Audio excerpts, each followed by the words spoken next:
una sólida trayectoria en el sector público y privado, Jorge Torregrosa es un profesional del derecho que cuenta con más de 25 años de experiencia en asesoría legal, cumplimiento regulatorio y alta gerencia.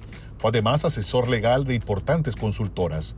Ha liderado procesos de cumplimiento normativo a nivel internacional, especialmente en prevención de blanqueo de capitales, auditorías regulatorias, supervisión de políticas empresariales. Su carrera incluye cargos clave en entidades como los Andes Mall, el Ministerio de Desarrollo Social y el Ministerio de Relaciones Exteriores. Es licenciado en Derecho y Ciencias Políticas por la Universidad de Panamá, con estudios en Derecho Internacional Público por la OEA y un posgrado en Administración de Proyectos de la Universidad de Louisville. Actualmente es el director del sistema penitenciario, en donde se han dado importantes pasos en beneficio de la población penal del país en cuanto a derechos humanos y hacinamiento en los centros. Y ese es nuestro invitado esta noche en primera persona, Jorge Torregrosa, hoy por hoy director del sistema penitenciario, pero una persona un rostro que no es desconocido para la audiencia, ¿eh? Porque siempre lo hemos visto ahí, es participativo, siempre en positivo, que eso es lo importante. Egresado de Derecho, así, abogado. ¿Por qué Derecho? ¿Había en la familia una trayectoria? No, así? mira que no, y mi familia tradicionalmente ha sido, por ejemplo, mi madre ha sido educadora durante toda su vida hasta que se jubiló. Mi papá, contralor, había sido contador más que nada, dedicado al tema de la contabilidad, trabajó muchos años en la Contraloría, en el Ministerio de Obras Públicas, entonces más que todo ido al tema del área de los números. Y entonces disrupte, hace Sí, que no, sí. no, ni por la educación ni por los números. Bueno, años, rebeldía en esa época de mi adolescencia, que hizo llevarme un poco al tema del derecho, las causas y todo lo demás. Idealista. Así que ahí quedé en la Universidad Nacional. De la ciudad capital. Sí, de la Nacional, la Universidad de Panamá. Ok, pero también oriundo de aquí mismo. Sí, sí, Nada de de la del ciudad. interior, que emigraste, mi familia. Todo aquí, no, todo aquí en la ciudad. ¿Cómo fueron esos años? Porque habla de rebeldía. Y esos años, asumo yo que eran los 80. Sí. Plena dictadura. En plena ¿Y dictadura. era rebeldía contra la dictadura? Sí, sí, sí. Yo me acuerdo que para esa época, la única huelga, yo estaba en Elija, yo grabé en Elija, la única huelga que se hizo en Elija para esos años. La encabezó. Sí. Y mi yo lo hice abuelo, con el América. No, y mi abuelo siendo fundador del Instituto Augusto Arosemena, era profesor fundador. Ay, qué vergüenza. Pero no, bueno. pero había una causa. Época, ¿Cuál era la causa? En esa época era en contra de la dictadura. Claro. Pero era netamente, no era por un tema a nivel educativo ni mucho menos. No. Era el régimen con el que no estaban de acuerdo. Fue una época en donde muchos colegios públicos, recuerdo que el Nodo lo hizo el América, que eran escuelas que tradicionalmente no se pronunciaban sobre la vida nacional.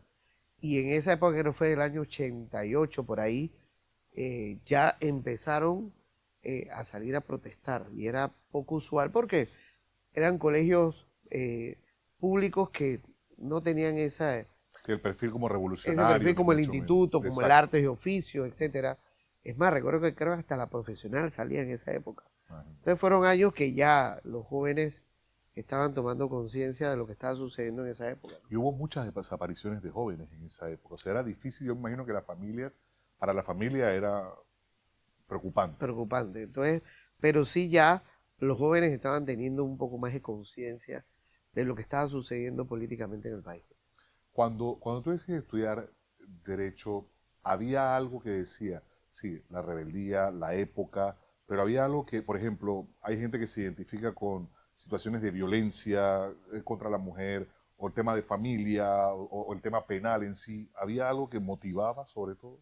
Yo creo que parte de, por lo menos en mi caso particular, era ese afán de conocer más sobre leyes, de poder darle o brindarle al país en esa época, cuando uno inicia en el primer año, que te preguntan, ¿por qué quieres estudiar Derecho? La clásica. En busca de la justicia. Es la respuesta clásica que damos en ese momento, ¿no? En busca de bien común, de darle a todo el mundo ser equitativo. Sin embargo, ya en el camino tú vas realmente buscando esa razón que te llevó a ti a estudiar Derecho. Y en mi caso, a mí me gusta mucho el tema constitucional. Y me enfoqué mucho en esa área. Ya después la vida laboral me llevó a conocer, todavía siendo estudiante, más que todo el tema de contratación pública, que en esa época estaba todo emergente, las reformas a la ley de contratación, el año 97 más o menos. Estoy tirando la cédula Estamos aquí. tirando cédula ahí. En el 97 me fue llevando a esa área, al área administrativa, a conocer un poco más el derecho administrativo, y ahí, como funcionario que estuve por casi 22 años en el sector público, fue lo que me motivó, y estuve al final, hice mi trabajo de graduación enfocado en la nueva ley de contratación pública en esa época.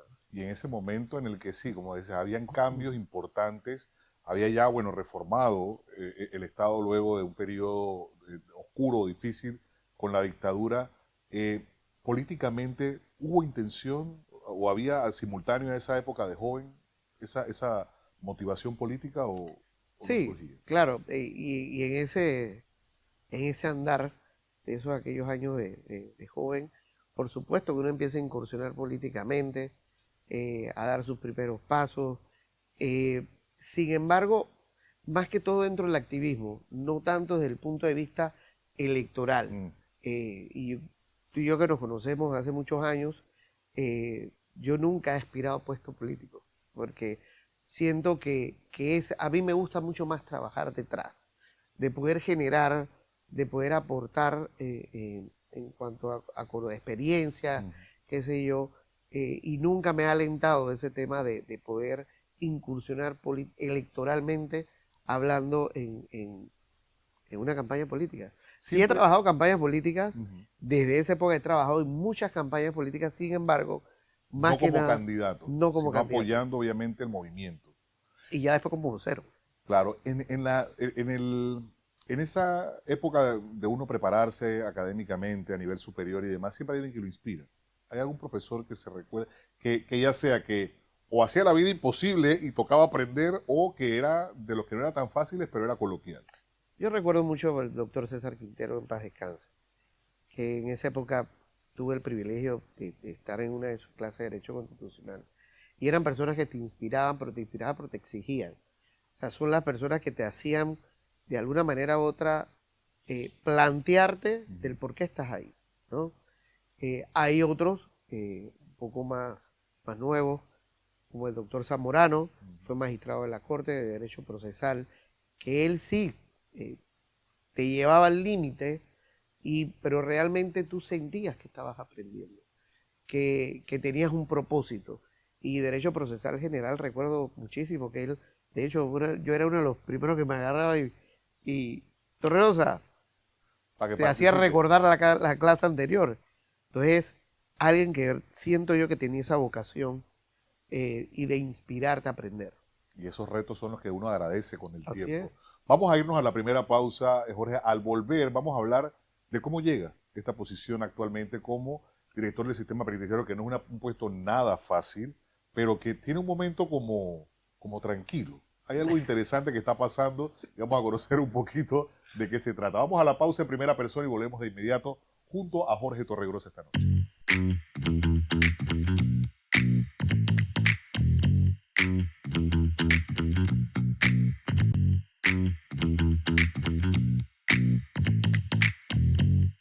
De vuelta en primera persona, Jorge Torregrosa, director del sistema penitenciario, con nosotros esta noche, y quedamos en cómo llega esta posición para servir al Estado, porque mucha gente piensa además, Jorge, ya lo has dicho, has estado siempre detrás, en vocería, apoyando, aportando campañas, hay un ideal político que se mantiene allí, no desde la participación como candidato, pero sí impulsando con el conocimiento y con la experiencia, y al final todo aquel que se involucra en estas estructuras lo que aspira es a servirle al Estado, Claro. porque se piensa que se puede hacer mejor algo, y eso llega definitivamente en esta oportunidad.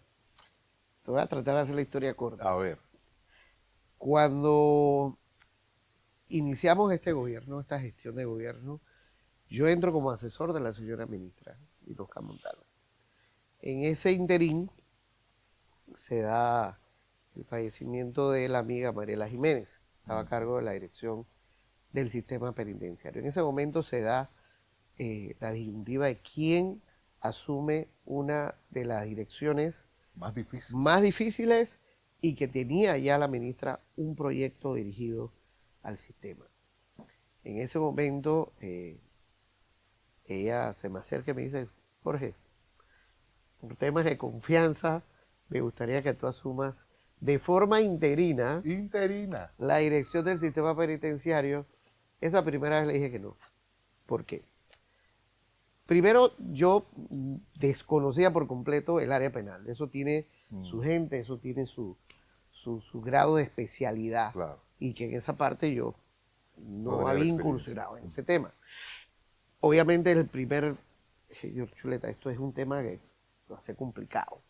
Además, el componente de seguridad, porque yo he conocido a directores del sistema anteriores y sí hay un tema de seguridad que comprometía y te marca para toda la vida. Así. Ya la segunda vez le dije que bueno, definitivamente Interino. interino hasta diciembre, eso que casualmente coincide con estos meses. Y bueno, en diciembre se da una situación que se manejó un tema bastante delicado y la señora ministra entonces me informa, bueno, ¿sabes algo? Mira, ya hay una orden del presidente donde a ti te van a hacer el decreto para el otro año de permanencia. O sea, ahí no había, Ahí no había, nada que ahí no había decir. forma de decir No, que no. ahí Pero no. sabes, yo creo que dentro de todo eso, la negación creo que iba desde el punto de vista muy personal de comprometer la Claro, un seguridad. Tú compromiso. estás Así es. lidiando como que dice, con la que nadie quiere bailar, con la más fea.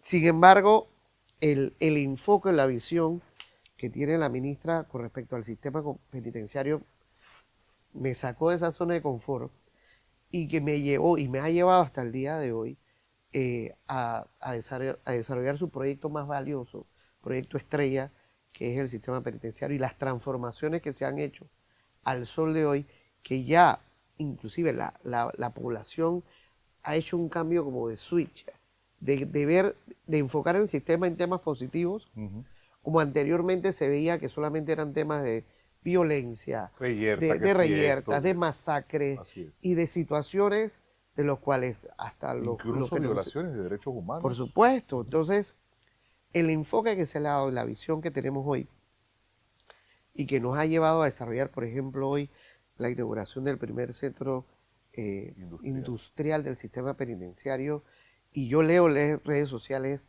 la gente dice, hey, esto nunca había pasado, qué bueno que lo están haciendo, vemos a la primera dama involucrada, vimos a la primera dama hoy hasta llorando de la emoción.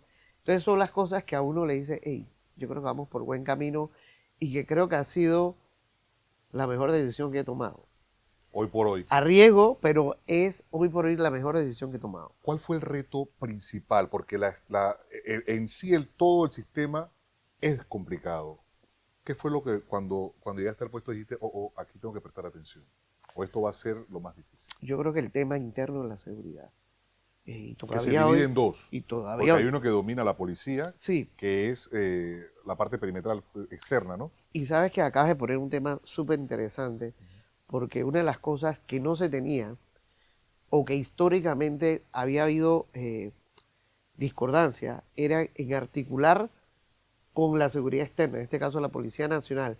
Siempre existía esta rivalidad de que por ley le corresponde al sistema penitenciario administrar y coordinar. Sin embargo, tenemos un componente de seguridad externo, que es la Policía Nacional, donde siempre había un tema. Yo puedo manifestar que hoy por hoy existe una muy buena coordinación con la Policía Nacional, lo que tienen que ver con la seguridad penitenciaria, porque al final es un trabajo en equipo. Somos un solo puño. Entonces, en ese caso... hay un mismo objetivo y cada uno tiene un rol final, dentro de eso. El éxito es de los dos y el fracaso, por supuesto. Y teniendo en consideración que hay una anécdota, generalmente los directores del sistema penitenciario no duran. Y no duran en función de los hechos de violencia que se dan dentro de las cárceles y que producto de eso ha habido consecuencias de, se han ido directores de la policía, directores del sistema penitenciario, inclusive hasta ministros. Entonces, creo que hemos llevado un sistema que hasta este momento tenemos 0 hechos de violencia que lamentar. tenemos mucho que mejorar definitivamente porque tenemos un sistema que lo encontramos colapsado, con hacinamiento, con problemas de salud, muchos privados de libertad con problemas de salud al interno, pero poco a poco hemos ido articulando, coordinando con los diferentes actores, porque el sistema penitenciario converge en varios, policía, Ministerio de Salud, y que es muy difícil ponerse de acuerdo. Sin embargo, creo que hemos podido poco a poco ir sensibilizando a los diferentes actores, aparte de otros actores que son el órgano judicial, Ministerio Público. Que si no hacen su parte, continúa el tema de hacinamiento en crecimiento. Claro. Porque es lo que les corresponde. Vamos a hacer la pausa aquí porque el tema del hacinamiento, bajar la cantidad de privados de libertad, hacerlos incluso útiles y demás, es una iniciativa que se ha logrado a través de un proyecto muy especial y es el Plan Libertad. Vamos a hablar de eso cuando estemos de vuelta aquí junto a Jorge Torregrosa esta noche en Primera Persona.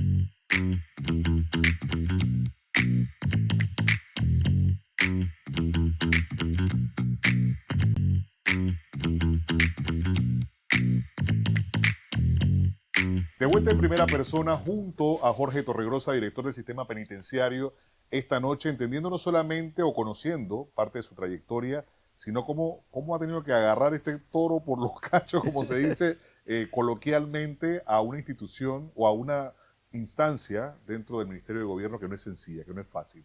Pero las cosas no son por arte de magia, ni ocurren por casualidad, ni mucho menos. Hay un componente importante que ha impulsado esta administración y es el Plan Libertad.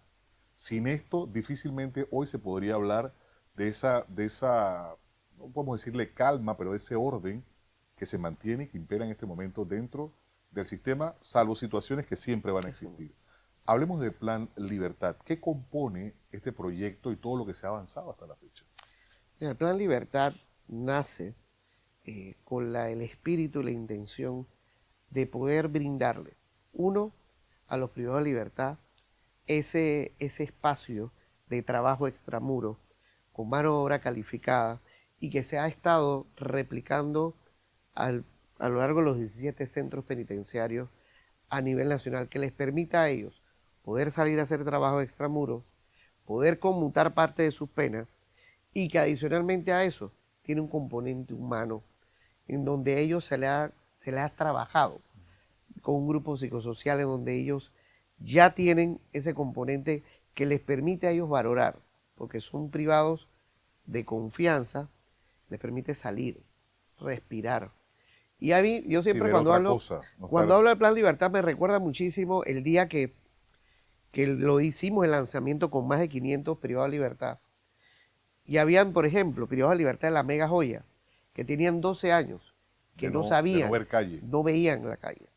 Y ellos entendieron, y ellos conversando con ellos decían, jefe, nosotros teníamos años que no se nos tomaba en cuenta, que no hayan sido ni siquiera clasificados. Y a nivel psicológico lo que eso representa para una persona es importante. Porque literalmente... El estar allí, no solamente el tiempo que pasa, que transcurre, el ocio. Literalmente ellos sentían que les habían tirado la llave. Entonces, el ocio, que es otro componente que nosotros hemos tratado de erradicar dentro del sistema, porque a un privado de libertad que no esté haciendo nada en el resto del día, señores... ¿En qué ocupa la mente? ¿En qué ocupa la mente? Y generalmente, como ellos vienen también con un componente psicológico fuerte, lo más seguro que esas iniciativas las van a hacer para el mal. Pero por supuesto. Entonces tenemos en este momento a privados de libertad que están en tareas productivas, que están saliendo a hacer trabajos hacia afuera. Y este fin de semana que estábamos viendo cómo estos chicos ponían paneles eléctricos, son los que realmente pusieron a funcionar. Horas, además, para proyecto de 72 horas y 100% con mano de obra de privados de libertad. Cuando ellos realizaron las tareas de remodelación y asentamiento del Palacio de Gobierno, cómo restauraron ese edificio, cómo restauraron y siguen restaurando el palacio donde estaba el antiguo INAC, que son lugares, que son monumentos históricos, cómo se están capacitando. El convento dentro del Arcochato. Así es, y se están capacitando como restauradores, o sea que son al salir va a ser mano de obra que van a ser contratados por estas instituciones. Como hoy se firma un convenio con el Mitradel para la confección de uniformes dentro de este centro industrial. Entonces, son todas estas iniciativas que a nosotros nos da fe, primero, en estos chicos que quieren una segunda oportunidad. Entonces, este Plan Libertad les ha dado esa esperanza, le ha dado esta fe de confiar también en el Estado, porque existe una desconfianza por parte de ellos de que el Estado no los acompañó, de que el Estado no los ha tomado en cuenta, y vemos cómo hoy, chicos, abrazan esta esperanza del Plan Libertad, y lo vemos a nivel nacional. Esos suéteres azules que tú los ves en el casco viejo, como estos chicos también dentro del Palacio de Gobierno, en el museo, son los guías bilingües que llevan a los turistas en todo este recorrido. Entonces, son estas transformaciones del sistema que a través del Plan Libertad les ha podido llegar a los privados. Esto es un aporte, obviamente, a ese proyecto de descongestión penitenciaria, ¿no? Porque al conmutar penas se va, obviamente, evaluando, se van clasificando y asimismo... Sí, y ya vemos cómo, por ejemplo, en este momento sería la segunda generación, porque ya con la primera rebaja de pena salieron muchos de que pudieron conmutar, pudieron a través de los trabajos extramuros y que han ido saliendo del sistema. Estamos hablando de alrededor 6.000 y tantas de libertades que se han otorgado en este periodo, producto de descongestión, producto de temas de enfermos crónicos, producto del Plan Libertad y de rebaja de pena. Son estos elementos que han permitido ir poco a poco descongestionando el sistema, también con el concurso de las autoridades del órgano judicial y Ministerio Público, con el cual tenemos una articulación importante, porque sin ellos tampoco pudiéramos nosotros a través del sistema hacer mucho. Exacto. Sí, creo que ha habido este consciente grupo articulado que podemos y nos reunimos casi todos los meses para poder analizar expedientes, ver casos, enviarlos para que generen las audiencias respectivas y que el Ministerio Público también sea parte de este proyecto. Esa es la parte institucional. Vamos a volver, antes de finalizar, a la parte personal. ¿Hay alguna aspiración que tenga? Ya sabemos que políticamente no. No. Pero, a ver, la exposición a través de un cargo como este perfila para otras cosas. ¿Hay alguna motivación en ese sentido a futuro? No, Ricardo, mira, yo creo que al final, al nosotros culminar esta administración, lo que queremos es que seamos recordados, es una conversación que hemos tenido la ministra y yo, seamos recordados como las personas que transformamos el sistema penitenciario. Ella, como abogada penalista, yo no creo que me dedique a esa parte, pero sí queremos dejar ese legado de que se hizo algo, de que los privados de libertad que entren, que esperemos que no sean, que no haya reincidencia, que es el mensaje que siempre mandamos, vean que hay un sistema penitenciario andando y que se preocupa por ellos, por los derechos humanos, que es respetuoso de la ley y que al final darles esas herramientas para que ellos sean mejores ciudadanos. Eso es a todo lo que yo aspiro hasta este momento. ¿Cómo se define Jorge Torregrosa en 3 palabras, ya para finalizar?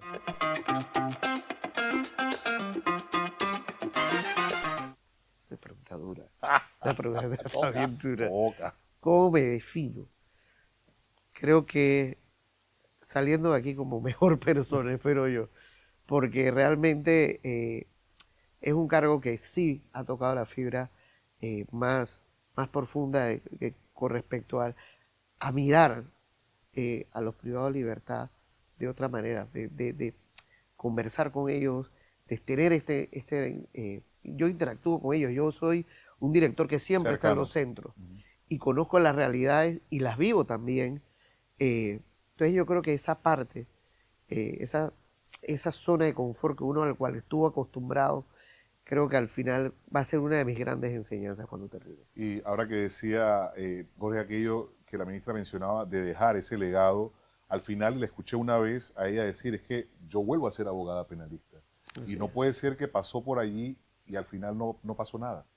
Porque tiene que regresar al mismo lugar que encontró mal y que teniendo la oportunidad de mejorarlo, no lo hubiese hecho, no se lo habría perdido. No, y lo más bonito que al final, que tú puedas caminar por las calles y que a lo mejor te encuentras uno de estos chicos y diga, hey, gracias a usted yo soy mejor persona. Así es. Yo creo que esa es la mayor satisfacción que nosotros podemos tener. Definitivamente. Jorge, muchísimas gracias A ti. por esta grata conversación, como siempre, y a ustedes les reitero que este contenido lo pueden ver cuando quieran también a través de la plataforma YouTube de Hispania Media TV. Será hasta la próxima.